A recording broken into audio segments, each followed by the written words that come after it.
Alright guys, I know this is going to ruffle some feathers from people who are console loyalists or shills or people who feel like they have to protect the billion-dollar company from, again, the criticism from anybody on YouTube. But Nintendo is doing it again. From GameSpot, Nintendo is changing the Switch price for millions of people soon. Nintendo announces a price change for one country, and it's a big one. Now, I shouldn't care about this so much because it's affecting Canada, and you know, Canada's not a real place. Sorry, Canadians, I'm just kidding. But the fact of the matter is, this is absolutely insane, seeing as this is a, 7-year-old system at this point, and we're now seeing a price increase on it, after the Switch 2 has already released and set records for the amount of numbers it's sold. I think it's like somewhere between 3.5 to 5 million units already, and it's only been available for like, a month? Absolutely crazy. And yet here they are, increasing the price of the Switch console, the Switch 1 console in Canada, by a very large sum. And this has nothing to do with tariffs. This has nothing to do with anything that they've tried to blame for months now.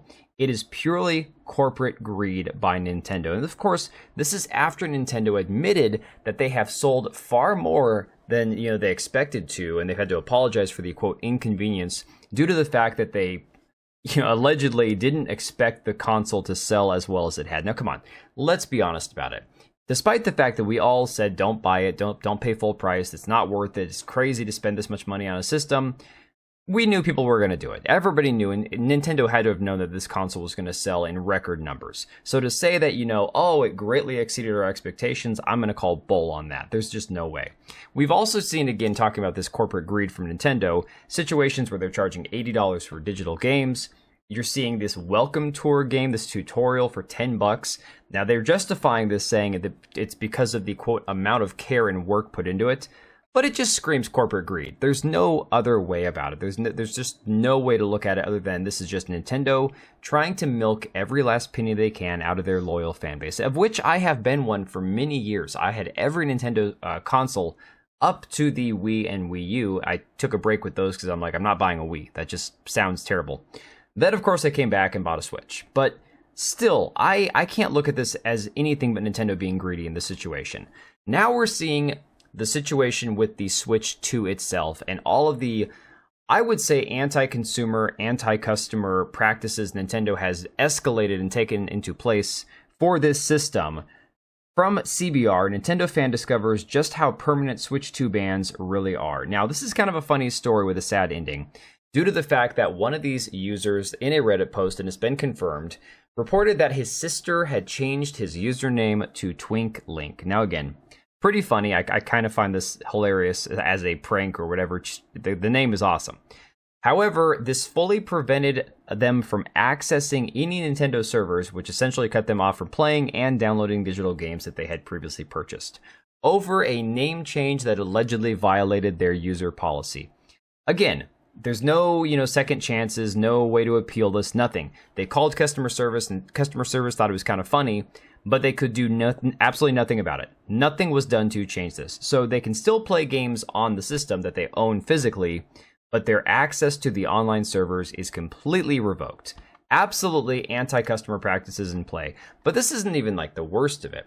Nintendo has been reportedly bricking people's consoles for pretty much any reason, essentially, having to do with piracy or violating their terms of service or the EU LA. And of course, this goes back to the MIG switch. If you're not sure what the MIG switch is, it is a copy. You can copy your original games onto a backup copy, and we used to work the same way. On the Switch 1, you used to be able to back up your games onto your MIG switch, and you'd have a physical backup copy if anything ever happened to your original game. I, as somebody who grew up in the 90s on burning CDs left and right, borrowing music and burning a disc, FBI, I'm just kidding, I didn't really do that. I have no problem with this, essentially. If you bought your game physically and you want to back it up, I don't care if you do that or not. I've never owned a MIG switch, I've never seen a MIG switch in person, but the idea doesn't bother me at all. But Nintendo apparently can brick your system if you are found to be using one of these, if it's detected on your system. They're going to destroy your ability to use it in any capacity whatsoever. Well, now we're getting an agency out of Brazil saying, you know what, Nintendo, we're going to put you on notice because this is just not cool. From Game Rant, Brazilian agency formally notifies Nintendo over console bricking EU LA clause. Now, this, of course, a little bit long-winded. There's some legal mumbo-jumbo, but we're going to go through it right now. Nintendo's end-user license agreement tied to the Nintendo Switch 2 console has reportedly been deemed abusive, and that's a massive understatement, by a Brazilian consumer protection agency over the company's ability to permanently disable the Switch 2 units of users who Nintendo has found to have violated the contract. The agency has reportedly put the company on official notice over its Nintendo Switch 2 policies, which it claims violate Brazilian consumer protection laws. Following the console's worldwide launch on June 5th, sales of the Nintendo Switch 2 broke historic records, nearly tripling the day one sales of PlayStation 4. I still don't understand how that's possible. Set in 2013, according to insider estimates. Exact sales figures related specifically to Brazil are unclear, but demand has obviously been high as available units sold out 2 days ahead of the console's launch, as reported by Nintendo Soup. While the popularity of the Nintendo Switch 2 is evident in Brazil, some of the provisions of its end-user license agreement have reportedly caught the attention of Procon SP, the Sao Paulo-based branch of Brazil's Consumer Protection and Defense Program. As pointed out by Technoblog, Nintendo maintaining the ability to terminate user accounts and to render its consoles permanently inoperable without giving a valid reason is a violation of the nation's Consumer Protection Code Section 8.078/90, which under its own language seeks to meet consumer needs to respect their dignity, health and safety, to protect their economic interests, to improve their quality of life, and to ensure transparency and harmony in consumer relations. Something Nintendo, I don't think, necessarily cares too much about. Another supposed legal clash reportedly raised by Procon SP is the EULA's provision prohibiting consumers from filing lawsuits against Nintendo.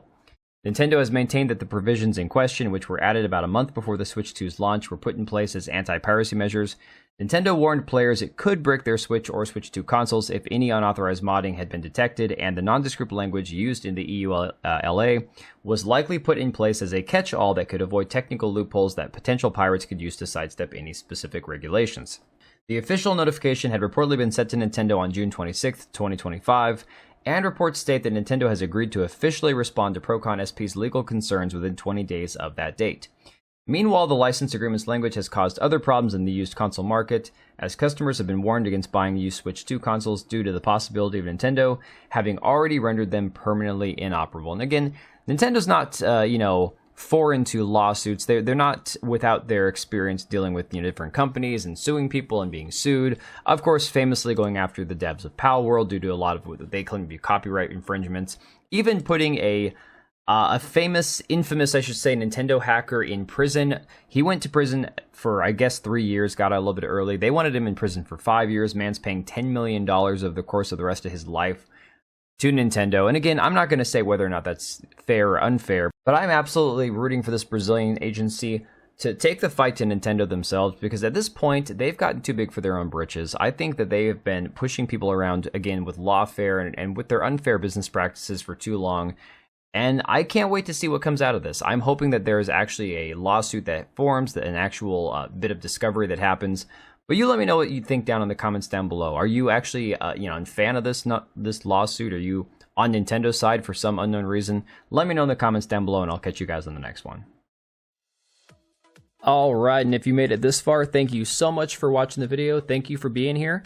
I do have 2 channels, Minimal Effort Podcast, as well as my gaming channel. I do have a Twitch and Kick for my gaming channel. We do live streams over there occasionally, maybe once a week. And then if you are in the market for a new PC, make sure to check out Meta PCs. Click the link I have down below. Use code TBO at checkout for a special discount. Thanks again for watching, and I will see you next time.